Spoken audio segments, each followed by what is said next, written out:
11 अगस्त को सिनेमाघरों में रिलीज हुई दो बड़े सुपरस्टारों की दो बड़ी मूवीज ने बॉलीवुड को एक बार फिर से कमबैक करने का मौका दिया और इसी के साथ अपने रिलीज के दो ही वीकेंड में 600 करोड़ रुपए का नेट कलेक्शन किया है। दोनों ही मूवीज को आज सिनेमाघरों में लगभग 18वां दिन चल रहा है। दोनों का जो डाटा पहुंच चुका है वो लोगों को भी हैरानी में डाल रहा है और मूवी मेकर्स को भी हैरानी में डाल रहा है। तो जैसा कि हम सभी को पता है कि 15 अगस्त को एक लंबा वीकेंड के चलते हुए 11 अगस्त को कई बड़ी मूवीज सिनेमाघरों में दस्तक दी गई थी। लेकिन इन्हीं कई बड़ी मूवीज में दो बड़ी मूवीज बॉलीवुड की तरफ से आई थी, जिनमें तो एक अक्षय पाजी का नाम आता था और दूसरा सनी पाजी का नाम आता था। इनकी भी दो बड़ी मूवीज सिनेमाघरों में दस्तक दी थी। दोनों का जो सब्जेक्ट था वो अपनी अपनी जगह यूनिक था। दोनों का फैंस एक लंबे समय से वेट कर रहे थे और कहने के लिए दोनों ही मूवीज एक तरीके से सिक्वल थी, तो ऑडियंस प्यार लुटाने के लिए भी बैठी हुई थी। दोनों मूवीज का जो डाटा चल चुका है वो काफी बेटर हो चुका है और मूवीज सुपर हिट की कैटेगरी में जा चुकी है। इसमें हम हमारे पहले नंबर पर बात करते हैं सनी पाजी की मच अवेटेड और एंटीसिपेट मूवी गदर 2, जो कि 11 अगस्त को सिनेमाघरों में रिलीज हुई है। वही अगर मूवी की बात की जाए तो मूवी को आज सिनेमाघरों में 18वां दिन चला और 18 दिन में मूवी की जो कमाई हो चुकी है वो 500 करोड़ के पार पहुंच चुकी है।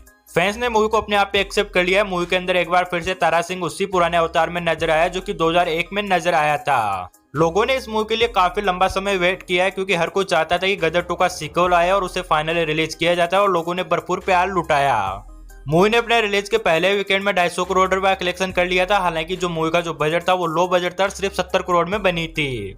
पहले वीकेंड की कमाई से हर कोई हैरान था। दूसरे वीकेंड की बारी आती है। दूसरे वीकेंड में मूवी ने 135 करोड़ रुपए कमाए। अगर तीसरे वीकेंड की बात की जाए तो वो भी चल रहा है और तीसरे वीकेंड में भी मूवी एक बार फिर से उतने रुपए कमा रही है जितनी कोई बड़ी मूवी अपने रिलीज के पहले दिन नहीं कमा पाती है, जहां पर सैटरडे और संडे को मूवी एक बार फिर से 15-15 करोड़ के पार पहुंची है। अगर आज के डाटा की बात की जाए तो आज मूवी लगभग 5 करोड़ रुपए कमाने वाली है और इसी के साथ जो इंडिया से जो नेट कलेक्शन हो जाएगा वो 460 करोड़ रुपए हो जाएगा। उसके बाद में हमारे अगले नंबर पर आते हैं अक्षय पाजी, जो कि एक कमबैक करने की कोशिश कर रहे थे, क्योंकि लगातार उनकी कई बड़ी मूवी सिनेमाघरों में दस्तक देती है जो कि अपने बजट का 20% रुपया भी नहीं कमा पाई थी।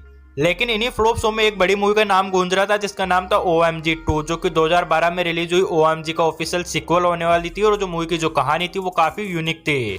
हालांकि वैसे तो ये मूवी पहले काफी विवादों में रही थी, क्योंकि मूवी का जो सब्जेक्ट था वो सेक्स एजुकेशन को लेकर आगे बढ़ता था, जिसके बारे में लोग बोलना भी कम पसंद करते हैं। लेकिन कैसे भी तैसे भी कर मूवी को रिलीज किया जाता है। 11 अगस्त को गदर के साथ रिलीज होती है और एक बार फिर से इस मूवी ने वो कर दिखाया जिसको किसी को भी भरोसा नहीं था। मूवी की जो कमाई थी वो फैंस की उम्मीदों पर खरी उतरी थी। हालांकि मूवी ने पहले दिन एक डिसेंट ओपनिंग ली थी, लेकिन उसके बाद में जो कमाई थी वो रिकॉर्ड तोड़ तरीके से बढ़ी। मूवी अपने रिलीज के 10 ही दिन में 100 करोड़ रुपए क्लब में एंट्री मार चुकी थी। फिर उसके बाद में बारी आती थी इसके अगले वीकेंड की। अगले वीकेंड में भी काफी अच्छा फ्यूचर रहा।